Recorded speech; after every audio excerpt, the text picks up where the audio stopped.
Hello friends, मैं doctor गौरव Gangwar, consultant physician, आवास विकास colony, sector 9 Agra से आप सबका अपने YouTube channel doctor health vlogs में आपका स्वागत करता हूं। आज हम एक गंभीर बीमारी के बारे में बात करने वाले हैं। ये टॉपिक लंबा होने वाला है। इस बीमारी में हम सब चीज़ें देखेंगे, कैसे फैलती है, कैसे इसके लक्षण होते हैं, क्या क्या जांचें होती हैं। ये बीमारी है ट्यूबरकुलोसिस। जी हाँ डॉक्टर मित्रों, हम आज बात करेंगे पल्मोनरी ट्यूबरकुलोसिस की, यानी फेफड़ों में टीबी की। ये बहुत ही गंभीर समस्या है हमारे देश के ऊपर। इस समय सबसे बड़ा बर्डन अगर किसी भी बीमारी का है तो ये ट्यूबरकुलोसिस का है। हमारे माननीय प्रधानमंत्री जी ने भी टीबी से देश को पूरी तरीके से निदान दिलाने के लिए मुहिम चलाई हुई है। हम सबका इसमें योगदान है। हम लोग चाहेंगे कि आपको इसके बारे में जागरूक करें। अगर बहुत सारे लक्षण हैं इसके, बहुत सारी तरीके की ट्यूबरकुलोसिस होती है, इसलिए ये टॉपिक थोड़ा लंबा है। कोशिश करिएगा अंत तक इस लेक्चर में बने रहिएगा। आपको बहुत सारी जानकारी मिलने वाली है, बहुत सारे आपके मिथ दूर होने वाले हैं, और आप ये अपने या किसी और नज़दीकी का जो इस बीमारी से पीड़ित है उसका मनोबल बढ़ाने वाले हैं, उसको स्वास्थ्य का रास्ता दिखाने वाले हैं। तो आज हम बात करते हैं पल्मोनरी ट्यूबरकुलोसिस की। तो दोस्तों, ये बीमारी ट्यूबरकुलोसिस फैलती है माइकोबैक्टीरियम ट्यूबरकुली नाम के बैक्टीरिया से। तो माइकोबैक्टीरियम ट्यूबरकुली नाम का जो बैक्टीरिया है, ये अक्सर एक इन्फेक्शन एक मरीज से दूसरे मरीज को लगता है। ज़्यादातर ये इन्फेक्शन ड्रॉपलेट से, यानी थूकते समय खांसी में जो बलगम आता है उसमें से थूकते समय एक मरीज से दूसरे मरीज को ये इन्फेक्ट करता है। तो हम सबसे पहले बात करने वाले हैं कि ट्यूबरकुलोसिस मोटे तौर पे किस तरह की बीमारी होती है। तो मित्रों, ये दो तरह की होती है। सबसे ज़्यादा 50% केसेस आते हैं पल्मोनरी ट्यूबरकुलोसिस के, जिसमें मरीज के लंग्स जो है वो इन्फेक्टेड होते हैं। उसके बाद आती है एक्स्ट्रा पल्मोनरी ट्यूबरकुलोसिस, क्योंकि ट्यूबरकुलोसिस एक ऐसी समस्या है जो लगभग शरीर के किसी भी अंग में हो सकती है। हम लोगों को लगता है कि ट्यूबरकुलोसिस केवल फेफड़ों में होती है, ऐसा नहीं है। ट्यूबरकुलोसिस हम लोग के शरीर के किसी भी अंग में, चाहे वो ब्रेन हो, चाहे वो हड्डी हो, चाहे वो जॉइंट हो, चाहे वो रीढ़ की हड्डी हो, चाहे वो बच्चेदानी हो, चाहे वो फैलोपियन ट्यूब्स हो, चाहे वो टेस्टिस हो, चाहे वो दिल की झिल्ली हो, चाहे वो इंटेस्टाइन्स हो, चाहे वो यूट्रस हो, किसी भी जगह स्किन हो, किसी भी जगह किसी भी शरीर के अंग को ट्यूबरकुलोसिस की बीमारी हो सकती है। तो मित्रों, हम आपसे ये गुजारिश करेंगे कि आपके अंदर बहुत सारे अगर चीज़ें, इसमें सिम्टम्स हम आज डिस्कस करने वाले हैं, आपके या आपके किसी नज़दीकी के ऐसे कोई सिम्टम्स हैं तो कृपया हमसे संपर्क करें, किसी भी डॉक्टर से संपर्क करें, अपनी जांच कराएं। ठीक है, तो आज हम बात करेंगे पल्मोनरी ट्यूबरकुलोसिस की। तो दोस्तों, ये पल्मोनरी ट्यूबरकुलोसिस का जो बैक्टीरिया है माइकोबैक्टीरियम ट्यूबरकुली, ये लंग्स को इन्फेक्ट करता है और एक मरीज से दूसरे मरीज में खांसी के द्वारा, ड्रॉपलेट के द्वारा ये फैलता है। अक्सर ये जो नमी वाली जगह है, जहाँ पर आबादी ज़्यादा है या जहाँ पर भीड़ बहुत है, चाहे वो छोटे स्कूल्स हो गए, चाहे वो छोटी जेल हो गई, चाहे वो ऐसी जगह हो गई, छोटे मकान हैं जहाँ पर कई सारे लोग रह रहे हैं, झोपड़पट्टियाँ हो गई, इस तरह के लोगों में जहाँ साफ़ सफाई बहुत अच्छी नहीं रखी जाती, कोई एक खांसी का मरीज है, वो खांस रहा है, उसके हवा के वातावरण में वो बीमारी फैल रही है और आपके सांस द्वारा वो आपके अंदर भी जा रही है। बहुत सारे ऐसे केसेस आते हैं मेरे पास, कहते हैं कि हमारे अच्छे घरों में या हम पैसे वाले हैं, हमारे घर में इस तरह की बीमारी कैसे आ गई। एक्चुअली बीमारी तो आ जाती है क्योंकि आप ठीक है, आप संपन्न हैं, आप बहुत अच्छे से अपने घर में साफ़ सफाई रखते हैं, लेकिन बच्चा स्कूल की वैन में जा रहा है, हो सकता है वहाँ पर उस बच्चे को किसी और बच्चे से इन्फेक्शन लगा हो। बच्चा मेड के पास रह रहा है, हो सकता है उस मेड के घर में कोई बीमारी हो, किसी को बीमारी उससे लग गया हो। या बच्चा कहीं ट्यूशन जा रहा है, बच्चा खेल रहा है, तो बहुत सारी चीज़ें होती हैं। आप कहीं जा रहे हैं, आप ऐसी जगह जा रहे हैं, आपके ऑफिस के एम्प्लॉयज़ हैं, या आप कभी सब्जी मंडी जा रहे हैं, किसी से सब्जी ले रहे हैं या किसी ठेल वाले से कोई चीज़ ले रहे हैं, उसको कोई बीमारी है, वो खांस भी रहा है, आपको हाथ से उसी के बाद पैसे भी दे रहा है। तो ये आदान प्रदान जो इस तरह का होता है, तो इस आदान प्रदान से बीमारी भी आदान प्रदान होती है। तो सबसे पहले हम बात करेंगे ट्यूबरकुलोसिस की। तो ट्यूबरकुलोसिस एक ऐसी समस्या है जिसकी शुरुआती लक्षण होते हैं, हमें थकान रहने लगती है। शाम के समय पे, दिन भर के काम के समय पे हमें हल्का हल्का फीवर रहने लगेगा। कोई बहुत ज़्यादा तेज फीवर नहीं आएगा दोस्तों, 102 103 नहीं आएगा, 99 99.55 के आसपास 100 तक फीवर रहेगा। रात को सोते समय भयंकर पसीना आएगा, ऐसा लगेगा कि थकान रहने लगी है, शरीर में कुछ काम करने की एनर्जी सी नहीं बची है। और धीरे धीरे खांसी शुरू होने लगेगी। जब खांसी शुरू होने लगेगी तो खांसी ये लंबी समय तक चलने लगेगी, इसमें बलगम आने लगेगा। तो अगर कोई भी खांसी है जो लंबे समय तक चल रही है, आपको हल्का बुखार रह रहा है, आपको थकान हो रही है, आपका वजन भी, भूख भी कम होने लगेगी। पहले तो जब भूख कम होने लगेगी तो आप कम खाएंगे तो आपका वजन भी गिरने लगेगा, बाद में बहुत तेजी से गिरने लगेगा। तो ये सारी समस्याएं अगर एक तरफ से हो रही हैं तो चांसेस बनते हैं कि आपको प्राइमरी पल्मोनरी ट्यूबरकुलोसिस का इन्फेक्शन हुआ है। ये इन्फेक्शन लंग्स में होगा। अगर हम एक्सरे कराएंगे तो भी इससे मिलेगा, इसकी बहुत सारी जांचें होती हैं। परंतु अगर कोई जांच में ये नहीं भी निकलता है, क्योंकि हम आगे डिस्कस करने वाले हैं जांचें, फिर भी डॉक्टर के ऊपर निर्भर करता है। अगर उसको आपके अंदर सारे लक्षण दिखते हैं, फिर भी वो ट्यूबरकुलोसिस को डायग्नोज कर सकता है और उसका ट्रीटमेंट स्टार्ट कर सकता है। तो मेरे मित्रों, उसका साथ दीजिए, क्योंकि ये बीमारी ऐसी है जिसमें इलाज बहुत लंबा चलता है।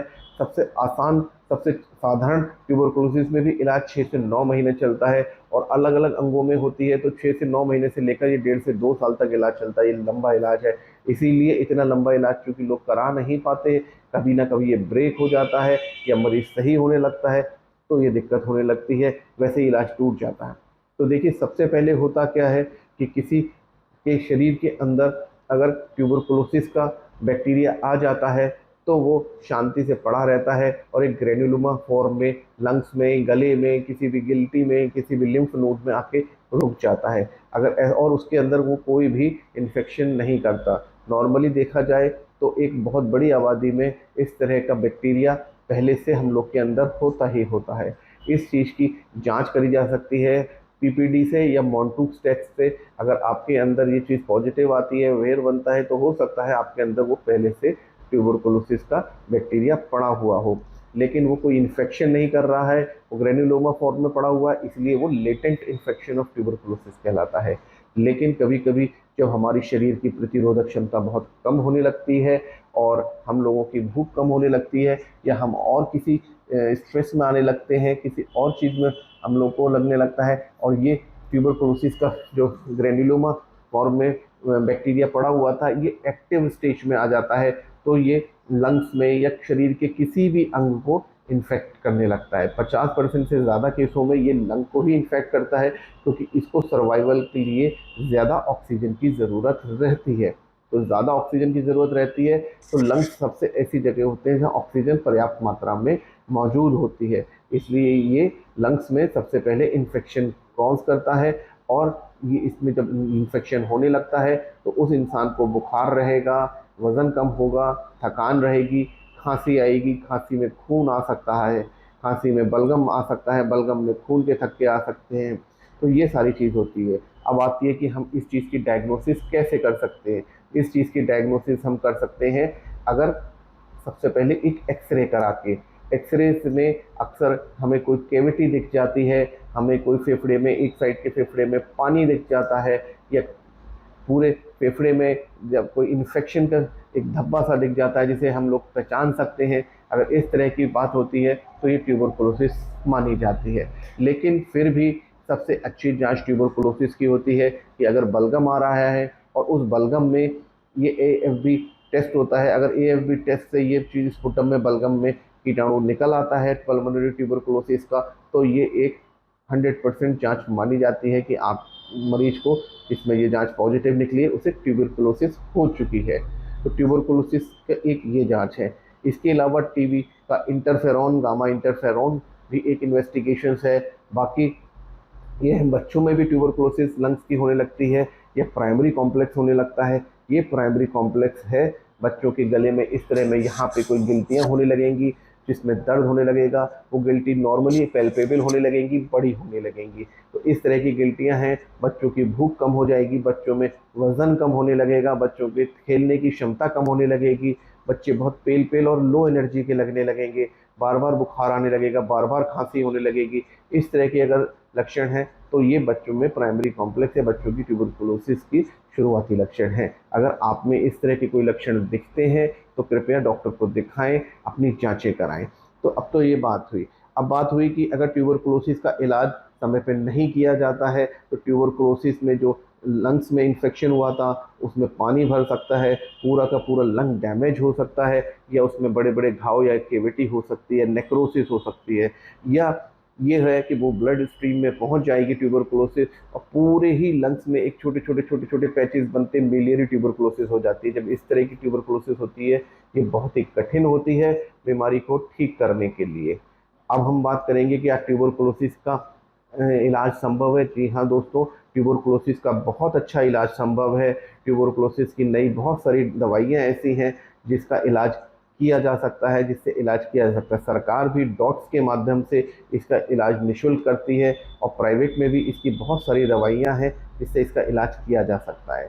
मेरी मानना ये रहेगा कि ट्यूबरकुलोसिस एक गंभीर समस्या है और इसमें अक्सर लोग इसका ट्रीटमेंट आधे में रोक देते हैं। तो इस तरीके से तो जो टीबी का बैक्टीरिया है वो प्रतिरोधक क्षमता दवाइयों से अपना हासिल कर रहा है। तो हम लोगों को ज़रूरत रहती है कि हम टीबी के लिए एक जीन एक्सपर्ट की जांच करा लें। ये जीन एक्सपर्ट या सीबी नाट की जांच जो होती है ये काफ़ी बड़े बड़े पैथोलॉजीज़ में या सरकारी विभाग में निःशुल्क भी हो रही है, और सीबी नाट करा लेना चाहिए, क्योंकि इस जांच से हमें ये पता चल जाता है कि हमारे इंसान को या हमारे मरीज को जो ट्यूबरकुलोसिस हुई है वो कहीं मल्टी ड्रग रेजिस्टेंस या ड्रग रेजिस्टेंस ट्यूबरकुलोसिस तो नहीं है।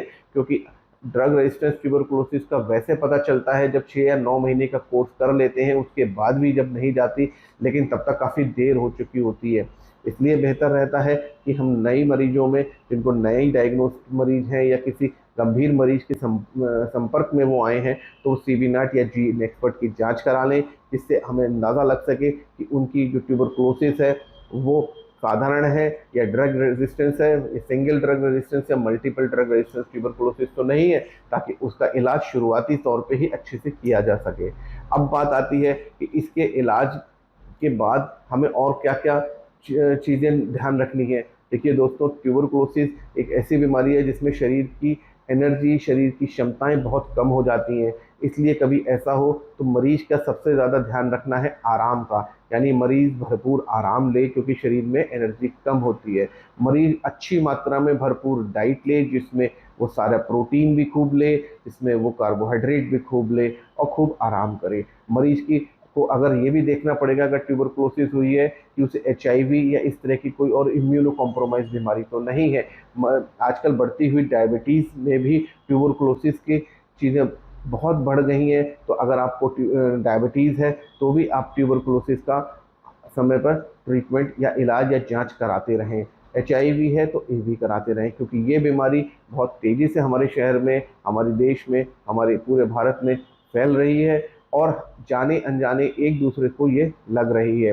बेहतर होता है कि अगर इसके शुरुआती लक्षणों को आप सब पहचान सकें तो इलाज बहुत अच्छे से जल्दी में किया जा सकता है। आज हमने बात करी ट्यूबरकुलोसिस की साधारण तरीके से कैसे कैसे फैलती है, कितनी तरह की होती है और क्या क्या इलाज की चीज़ें हैं। इसके अलावा मैं आगे की वीडियोस में और तरह की ट्यूबरकुलोसिस, जिसमें गले की टीबी, जिसमें पेट की टीबी, जिसमें बच्चेदानी की टीबी, फेलोपियन ट्यूब्स की टीबी, जिसमें दिमाग की टीबी, इनके बारे में बात करूंगा। इसके अलावा मोटे तौर पे एक लेक्चर जिसमें केवल डाइट क्या खानी है इस पर भी बात करूंगा। ठीक है दोस्तों, नमस्कार। आज के लिए बस इतना ही।